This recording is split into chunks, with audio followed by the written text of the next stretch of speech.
ഈ പള്ളികൾ ഏറ്റെടുത്ത ശേഷം റിപ്പോർട്ട് നൽകാൻ കഴിഞ്ഞ ദിവസം ഹൈക്കോടതി പറഞ്ഞതനുസരിച്ചാണ് സർക്കാർ ഈ നടപടികളിലേക്ക് കടന്നിരിക്കുന്നത്. കഴിഞ്ഞ ദിവസവും നമുക്കറിയാം ഈ തരത്തിൽ സംഘർഷമൊക്കെ ഉണ്ടായതാണ്. ഇന്നിപ്പോൾ എറണാകുളം മഴുവന്നൂരിലാണ് ഈ ഒരു പള്ളിയിലെ പ്രതിഷേധം. എന്താണ് വിവരങ്ങൾ?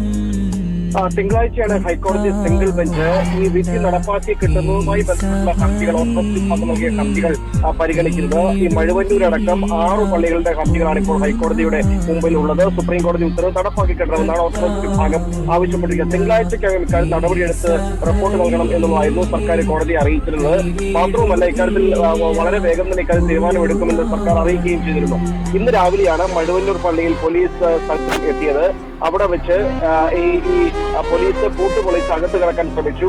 സ്ത്രീകളും കുട്ടികളും അടക്കമുള്ള വിശ്വാസികൾ പള്ളിക്കുള്ളിൽ രാവിലെ തന്നെ ഉണ്ടായിരുന്നു. അവിടെ വെച്ചാണ് നേരത്തെ ദൃശ്യങ്ങൾ കണ്ടതുപോലെ തന്നെ ചെറിയ തോതിലുള്ള സംഘർഷം ഉണ്ടായത്. വലിയ പ്രതിഷേധം ഉണ്ടായി. കുട്ടികളടക്കമുള്ളവർ പ്രതിഷേധവുമായി രംഗത്തുണ്ടായിരുന്നു. ഈ താഴ് പൊളിക്കാനുള്ള ശ്രമത്തിനിടെയാണ് കുട്ടികൾക്കടക്കം പരിക്കേറ്റത്. ഇവരെ ഇപ്പോൾ കോലഞ്ചേരിയിൽ അടക്കമുള്ള ആശുപത്രികളിലേക്ക് ഇപ്പോൾ കൊണ്ടുപോയിട്ടുള്ള ഒരു കുട്ടിയുടെ കൈ ഒടിഞ്ഞു എന്നൊരു സംശയം അവിടെ ഉണ്ടായിരുന്ന വിശ്വാസികൾ അടക്കമുള്ള പഠിപ്പിക്കുന്നുണ്ട്. പോലീസ് ഇപ്പോൾ ശാന്തരായി ഇവിടെ എത്തുകയാണ്. ഈ എറണാകുളം റൂറൽ എസ് പി അടക്കമുള്ള റൂറൽ ASP അടക്കമുള്ള ആളുകൾ സ്ഥലത്തെത്തി സ്ഥിതി ശാന്തമാക്കാനുള്ള ശ്രമങ്ങൾ നടത്തുന്നുണ്ട്.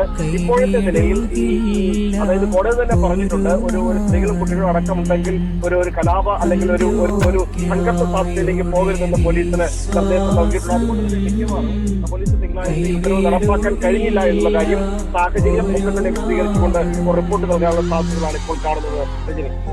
ജോഷി കുര്യനാണ് എറണാകുളം